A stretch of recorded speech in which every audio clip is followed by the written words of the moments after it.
Hello friends, welcome জানাচ্ছি আমার YouTube চ্যানেলে সবাইকে। চলে এসেছি আপনাদের জন্য আরও একটা নতুন ভিডিও নিয়ে।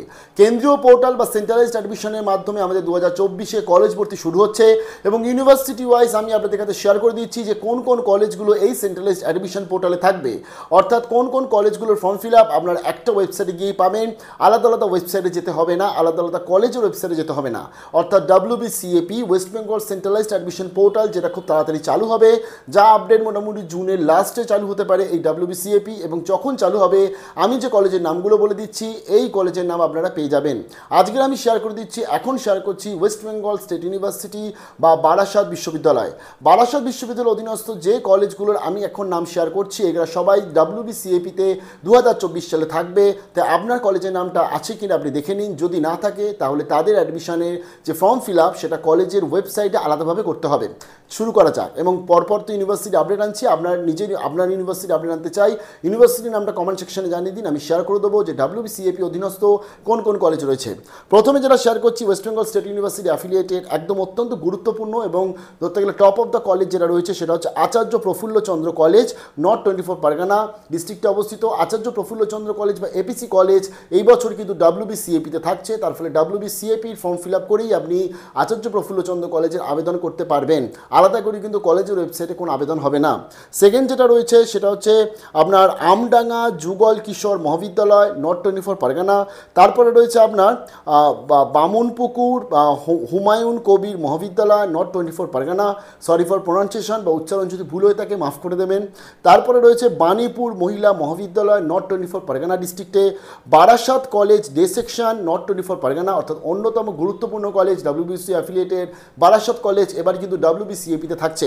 Barasat college evening section, north 24 Pargana, এরাও থাকছে এই বছর WBCAP-র অধীনস্থ। আলাদাভাবে ফর্ম ফিল আপ হবে না, একটা পোর্টালে গিয়েই ফর্ম ফিল আপ হবে। তারপরে থাকছে আরেকটা গুরুত্বপূর্ণ কলেজ ব্যারাকপুর রাষ্ট্রগুরু সুরেন্দ্রনাথ কলেজ। ব্যারাকপুর রাষ্ট্রগুরু সুরেন্দ্রনাথ কলেজ নর্থ 24 পরগনা অধীনস্থ, এরা কিন্তু এবছর WBCAP অধীনস্থ থাকছে, WBSC অ্যাফিলিয়েটেড কলেজ। তারপরে থাকছে বসিরহাট কলেজ, এটাও খুব গুরুত্বপূর্ণ কলেজ, এরাও কিন্তু WBCAP-র অধীনস্থ থাকছে 2024 সালে। তারপরে চলে এসছে আপনার বসিরহাট কলেজের, আগেরটা বললাম ডে সেকশন, এবারটা বসিরহাট কলেজের ইভিনিং সেকশন, এটা পেয়ে যাচ্ছেন। ভৈরব গাঙ্গুলি কলেজ পেয়ে যাচ্ছেন আপনি, যেটা রয়েছে নর্থ 24 পরগনা। তারপরে পেয়ে যাচ্ছেন আপনি ব্রহ্মানন্দ কেশবচন্দ্র কলেজ, অত্যন্ত গুরুত্বপূর্ণ কলেজ ব্রহ্মানন্দ কেশবচন্দ্র কলেজ, এই বছর কিন্তু WBCAP-র অধীনস্থ থাকবে। এই কলেজে যারা ফর্ম ফিল আপ করতে চাও WBCAP-র ফর্ম ফিল আপ করতে হবে, যেটা জুনের লাস্টের দিকে আসবে, আলাদাভাবে কিন্তু ফর্ম ফিল আপ হবে না। তারপরে চলে এসেছে আপনার চন্দ্রকেতুগড় শাহিদুল্লাহ স্মৃতি মহাবিদ্যালয়, নর্থ 24 পরগনা, এরাও থাকছে WBCAP-র অধীনস্থ। ডিরোজিও মেমোরিয়াল কলেজ, অত্যন্ত গুরুত্বপূর্ণ কলেজ ডিরোজিও কলেজ, এরা থাকছে WBCAP-র অধীনস্থ। তারপরে পেয়ে যাচ্ছেন doctor APJ Abdul Kalam government college, এরাও থাকছে WBCAP-র অধীনস্থ।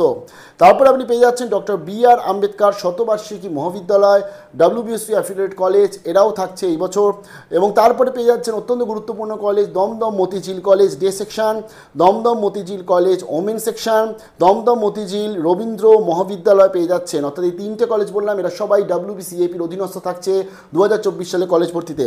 তারপরে পেয়ে যাচ্ছেন ইস্ট ক্যালকাটা গার্লস কলেজ, তারপরে পেয়ে যাচ্ছেন আপনি গোবরডাঙ্গা হিন্দু কলেজ, তারপরে পেয়ে যাচ্ছেন হিঙ্গলগঞ্জ মহাবিদ্যালয়, তারপরে আপনি পেয়ে যাচ্ছেন আরেকটি গুরুত্বপূর্ণ college Hiralal Majumdar Memorial college, তার সাথে আপনি পেয়ে যাচ্ছেন কালীনগর মহাবিদ্যালয়, তার সাথে আপনি তার পরবর্তী পেয়ে যাচ্ছেন মহাদেবানন্দ মহাবিদ্যালয়, তার পরবর্তী রয়েছে অত্যন্ত গুরুত্বপূর্ণ কলেজ মৃণালিনী দত্ত মহাবিদ্যাপীঠ, নর্থ 24 পরগনা। তারপরে পেয়ে যাচ্ছেন নব ব্যারাকপুর প্রফুল্লচন্দ্র মহাবিদ্যালয়, তারপরে আপনি পেয়ে যাচ্ছেন নহাটা যোগেন্দ্রনাথ মণ্ডল স্মৃতি মহাবিদ্যালয়, তার সাথে পাচ্ছেন নেতাজি শতবার্ষিকী মহাবিদ্যালয়, তারপরে পেয়ে যাচ্ছেন PN দাস কলেজ। তার পরবর্তী অন্যতম গুরুত্ব এবং টপ লেভেলের কলেজ সেটা হচ্ছে PR ঠাকুর গভর্নমেন্ট কলেজ। PR ঠাকুর গভর্নমেন্ট কলেজও এই বছর WBCAP-র অধীনস্থই ফর্ম ফিল আপ হবে। তার সাথে পেয়ে যাচ্ছেন পানিহাটি মহাবিদ্যালয়, তারপরে পেয়ে যাচ্ছেন প্রশান্ত চন্দ্র মহালানবিশ মহাবিদ্যালয়, তার সাথে পাচ্ছেন আপনি রামকৃষ্ণ সারদা মিশন বিবেকানন্দ বা বিদ্যাভবন পেয়ে যাচ্ছেন। তার সাথে আরও একটি খুব গুরুত্বপূর্ণ কলেজ ঋষি বঙ্কিমচন্দ্র কলেজ, এটাও আপনি পেয়ে যাচ্ছেন WBC অ্যাফিলিয়েটেড নর্থ 24 পরগনা অবস্থিত এবং ঋষি বঙ্কিমচন্দ্র কলেজ। তার সাথে সাথে রয়েছে ঋষি বঙ্কিমচন্দ্র কলেজ ফর ওমেন যেটা আছে এবং ঋষি বঙ্কিমচন্দ্র ইভিনিং কলেজ, তিনটে কলেজই কিন্তু WBCAPর অধীনস্থ এবছর থেকে আসছে। তার সাথে পেয়ে যাচ্ছেন শহীদ নুরুল ইসলাম মহাবিদ্যালয়, তার সাথে পাচ্ছেন Sarojini Naidu college for women's, খুব গুরুত্বপূর্ণ কলেজ, এবং হাবড়ার একটি অন্যতম গুরুত্বপূর্ণ কলেজ শ্রী চৈতন্য কলেজ হাবড়া, এরাও এবছর WBCAPর অধীনস্থ থাকছে।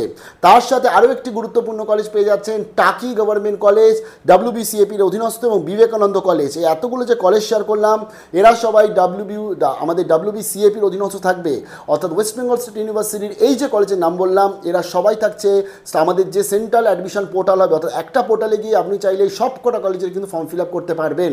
এর আলাদা আলাদা কি যোগ্যতা এগুলো নিয়ে পরবর্তীতে আসবো, তবে তার আগে আমরা আগে কলেজের লিস্টগুলো শেয়ার করে দিচ্ছি এবং কোন কলেজের ইনফরমেশন আপনাদের দরকার কমেন্ট সেকশনে জানাবেন। তাদের 2024-এ কি যোগ্যতা হতে চলেছে, এলিজিবিলিটি কী চাইবে, সিট সংখ্যা কত, খরচা কত, মিনিমাম মেরিট পয়েন্ট কীভাবে হবে, সবটা শেয়ার করে দেবো। তো এর পরবর্তী আরেকটি ইউনিভার্সিটি আপডেট নিয়ে আসি, তার জন্য সঙ্গে থাকুন। ইউনিভার্সিটির অধীনস্থ কোন কলেজগুলো রয়েছে WBCAP এটা জানা খুব প্রয়োজন, কারণ এতে আপনারা একটা ক্লিয়ার হয়ে গেলেন যে আমি এই কলেজগুলোতে আবেদন করতে পারবো। তার ফলে এদের এখন ফর্ম ফিল আপ শুরু হয়নি, যখন জুনের লাস্টের থেকে ফর্ম ফিল আপ শুরু হবে আমি এর মধ্যে আবেদন করব এবং এদের মধ্যে লিস্ট আউটটাও করে রাখুন যে কোথায় কোথায় আপনি কাকে টপ 5-এ রাখবেন, তারপরে কাকে আপনি টপ 10-এ রাখবেন, তার পরবর্তী কাকে আপনি টপ 20-তে রাখবেন। এইভাবে কিন্তু লিস্ট আউট করে রাখুন, কারণ টপ 1-এ যাদের নাম আসবে সেই নামটা যদি একবার চলে আসে আর সেখানে যদি ভর্তি না নিচ্ছেন সেই সুযোগ আর পাবেন না। টপ 5-এর ধরুন নাম এলো আপনার, এবার আপনি 1-এ ভর্তি হতে চাইছেন, আপনি কিন্তু অটো আপগ্রেডেশনস করতে পারবেন, এগুলো তো বলা আছে। চলুন পরবর্তী আরেকটি ইউনিভার্সিটি আপনি নিয়ে আসি। স্টেট ইউনিভার্সিটি, ভালো থাকবেন, বেস্ট অফ লাক।